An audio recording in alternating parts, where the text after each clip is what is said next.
Hi Aries, this is your love reading. This is timeless reading po. Kung naka-resonate kayo, comment down. Kung hindi kayo naka-resonate, ibigay niyo po sa iba kasi general reading po ito. Isipin niyo po yung person niyo ngayon. Person niyo, pwedeng crush niyo na may connection kayo ha sa isang tao. Pwedeng maliligaw, pwedeng ex niyo, pwedeng loss of connection sa isang tao na special sa iyo. Yung importante siya na tao. Importante siya sa iyo. So isipin niyo po kasi kunin ko yung energy niya. So this is timeless reading. May mga reading pa tayo for Aries. So hanapin niyo lang sa channel natin, sa Love Job channel natin. Huwag niyo kalimutan mag-subscribe. I-click nyo po yung subscribe button sa Love Job channel natin. Yes, this is our second channel po. And i-click nyo po yung bell notification para alam nyo na may bago kayong reading. May bago kayong video. Okay? Aries, ready? Spirits guide, ano po yung gustong sabihin ng person ni Aries? I need 4 cards po.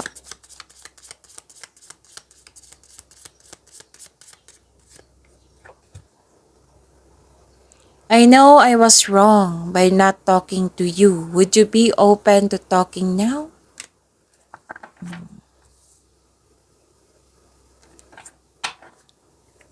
Gusto niya makipag-usap sa iyo, Aries.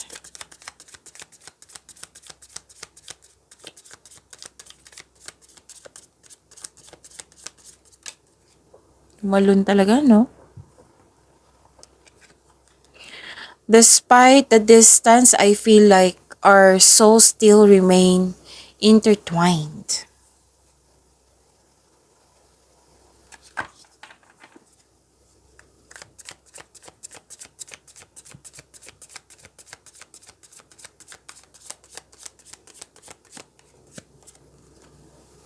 I struggle with revealing my true feelings and emotions, but I love you more than you think. Wow.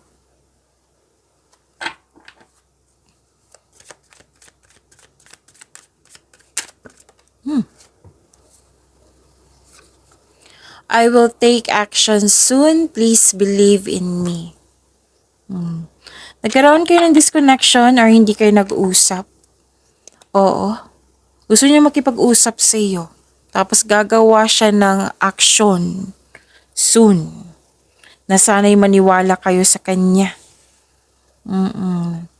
Feeling niya na may special connection pa rin. Hindi pa tapos ang inyong story.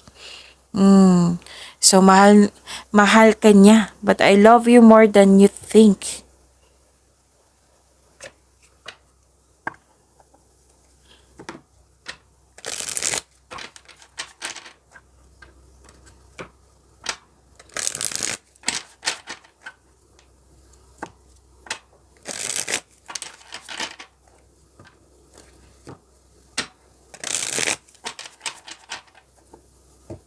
Love life po ni Aries. Spirits guide, ano po yung energy sa love life ni Aries?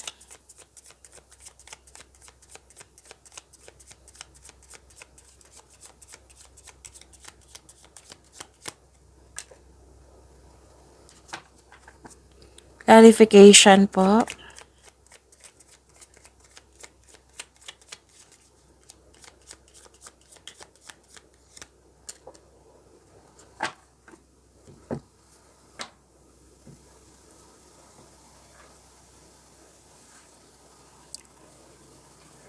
Okay. Anong ganap? Kamusta na, Aries?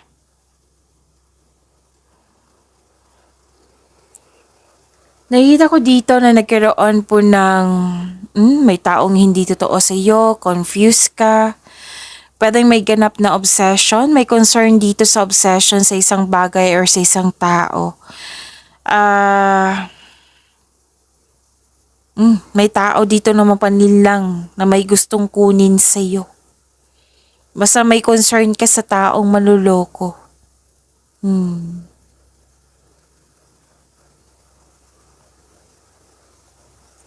Nakikita ko dito na nagkaroon ng pag-aalaga sa inyong sarili.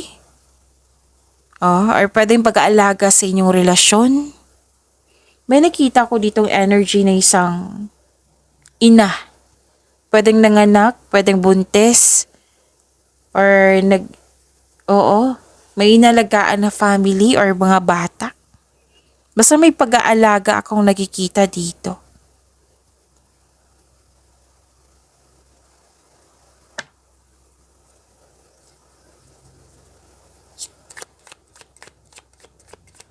Spirits guide, challenges na ma-overcome ni Aries sa love life nila.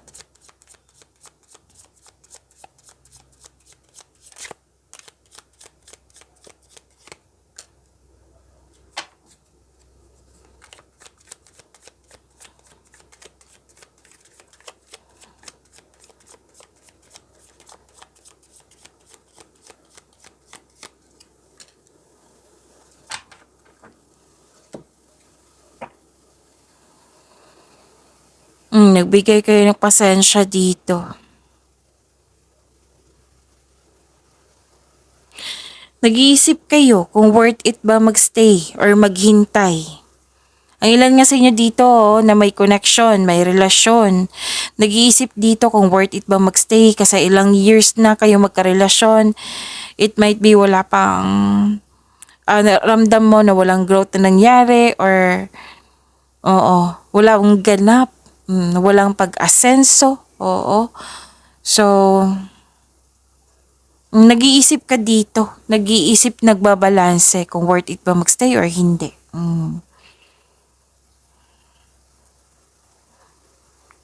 Pwedeng susuko ka dito. Parating na pagsusuko. Pero now, pinag-isipan mo po ito.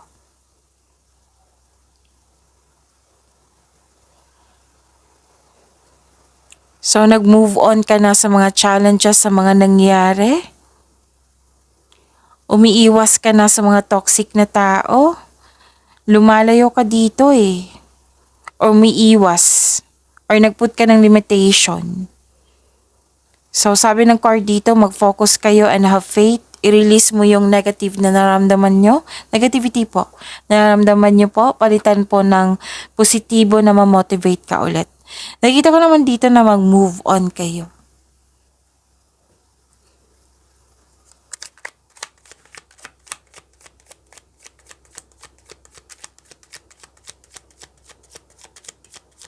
Spirits guide, kamusta po yung energy sa person ni Aries? Ano pa po yung gusto niya sabihin kay Aries? Ano pa po yung next action niya? Kamusta na po ang kanyang pakiramdam, feelings niya?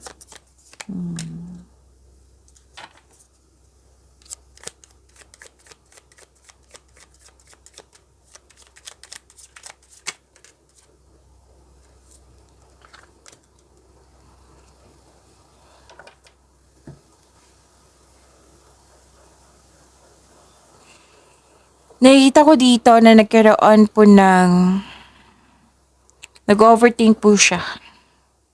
Nag-overthink, nag-overanalyze kung paano kanya kakausapin. Pero hindi siya marunong makinig, no? Medyo may katigasan yung ulo niya. Oo. Nag-overthink siya dito. Nag-overanalyze. Confused.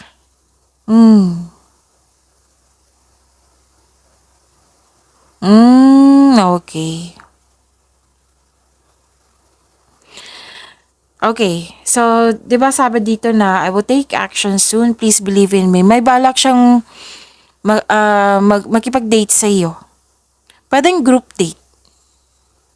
Pwedeng nagpatulong siya. Kasi may nakita kong group date dito eh. Hindi lang kayong dalawa, kundi grupo. Pwedeng mag-uusap kayo through celebration. Kasi may celebration ako nakikita dito. Mm. Pwedeng celebration nyo na may monthsary, anniversary, birthday ba yan? Basta grupo ng tao dito eh. Pwede nagpatulong siya. Or mag-uusap kayo through this celebration. Mhm. So yun, gagawa na siya ng action. So, maraming salamat po.